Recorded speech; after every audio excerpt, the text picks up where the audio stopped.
Nah, kembali kepada surah Al-Alaq tadi, ketika khalaqa di situ menekankan cipta Allah meliputi segala sesuatu yang ada. Nah, baru masuk ayat yang kedua, khalaqal insana min 'alaq.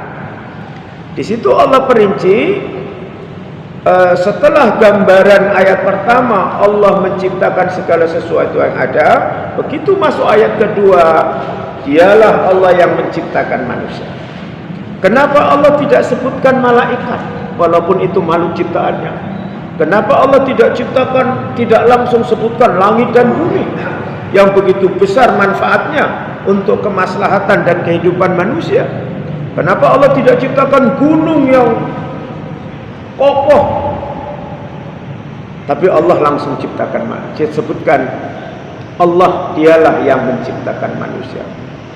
Ini mengisyaratkan bahwa di antara makhluk-makhluk ciptaan Allah yang ada, baik bulan, matahari, ternyata lagi-lagi Allah mengistimewakan manusia. Mana dalilnya? Bisa dilihat di surah At-Tin ayat 5 ya, ayat 5. Laqad khalaqnal insana fi ahsani taqwim. Sungguh Allah jadikan manusia dalam bentuk yang ahsani taqwim, yang paling terbaik. Bentuknya, susunannya, keseimbangannya adalah manusia. Maka itulah sebabnya Allah berikan amanah besar bagi manusia untuk menjalankan fungsi dan tugas kekhalifahan di bumi. Khalifaan artinya sebagai pemimpin di bumi, sebagai penguasa, pengelola bumi dengan segala apa yang ada di dalamnya, bukan makhluk-makhluk dan ciptaan-ciptaan Allah yang lain. Begitulah keistimewaan manusia dalam surah Al-Alaq yang kedua itu. Saking istimewanya manusia, Allah berikan runutan bagaimana proses terjadinya manusia dari mulai bapak moyang kita Adam sampai kepada kita keturunan Bani Adam terusnya. Silakan dibuka dalam surah nomor 23, surah Al-Mu'minun, dari mulai ayat 12. Walaqad khalaqnal insana min sulalatin min tin. Kata Allah di situ, dan sungguh kami ciptakan manusia itu dari sulalatin min tin, dari saripati daripada tanah.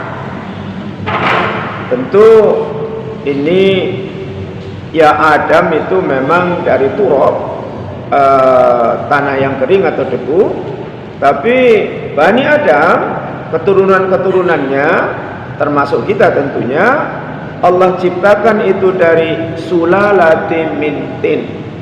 Ya, bagaimana proses penciptaan manusia? Saripati tanah. Apa maksud saripati tanah? Ya tentu karena apa yang diasup atau dikonsumsi manusia dan sebenarnya juga makhluk-makhluk lain terutama binatang itu umumnya berasal dari tanaman tumbuh-tumbuhan.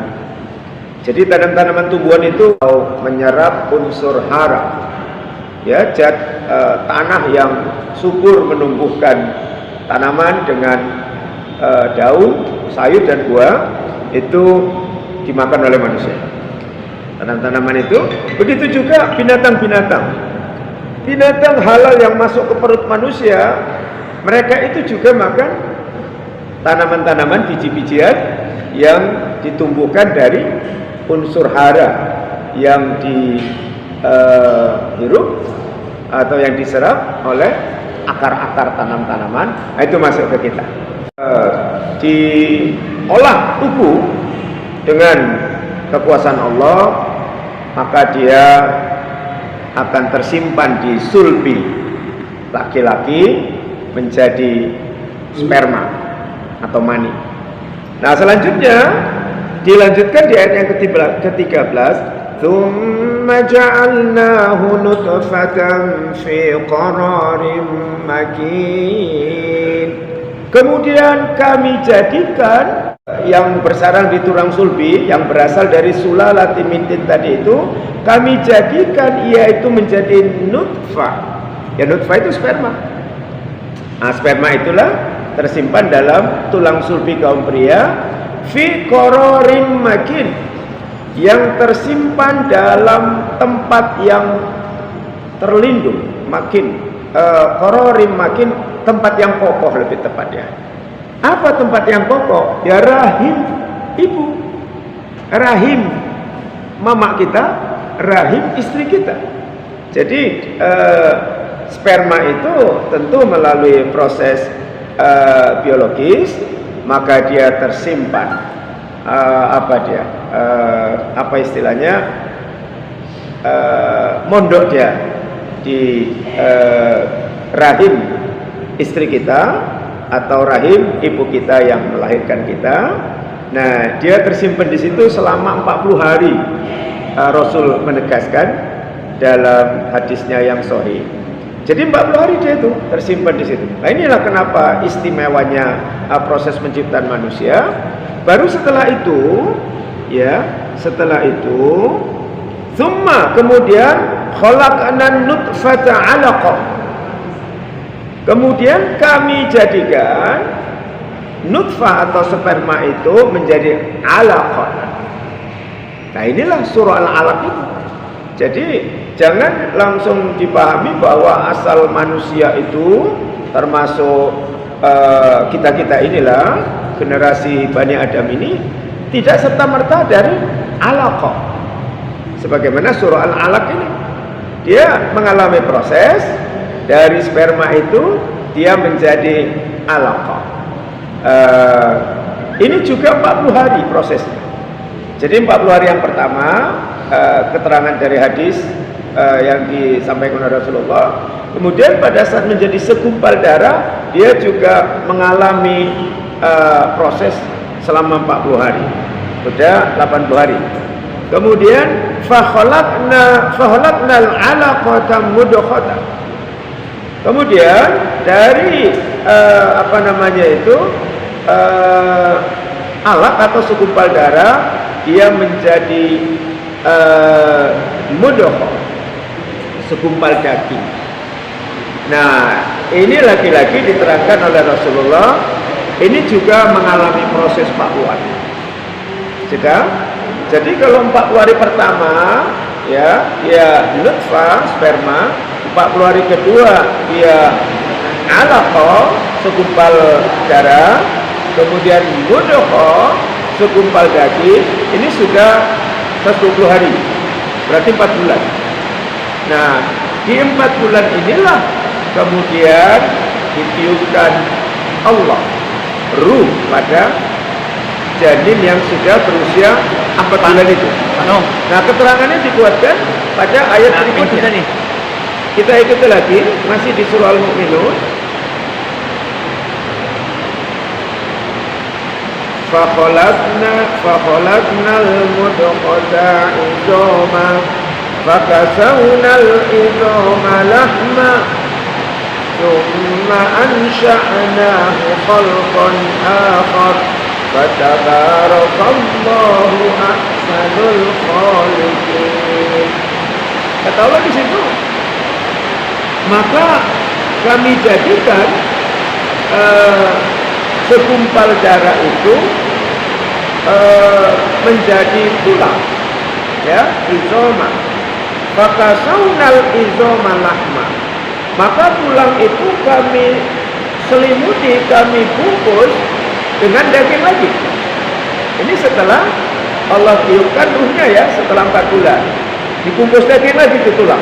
Disitulah muncul kuping, muncul telinga, kaki, tangan, dan organ-organ perangkat tubuh lainnya.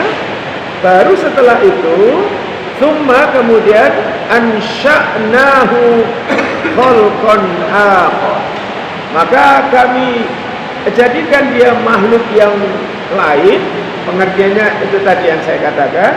Setelah 120 hari alias 4 bulan, maka Allah tiupkanlah ruh pada janin yang telah menjadi apa tadi itu, mudghah, yang telah menjadi segumpal daging itu. Nah, baru ujung ayat terakhir itu fatabarakallahu ahsanul khaliqin. Maka begitulah keberkahan yang penuh dengan kebaikan-kebaikan Allah itu menjadikan manusia sebagai makhluk yang sebaik-baiknya, makhluk yang sesempurna-sempurnanya. Nah, itulah poin-poin yang bisa kita tangkap dari surah Al-Alaq di ayat pertama sampai ayat kedua. Dan yang terakhir kita petik juga lah, yang terakhir Iqra wa rabbukal akram. Ada Iqra sampai 2 kali. Bacalah dan Tuhanmu yang maha mulia atau maha pemurah. Sebenarnya bukan akram itu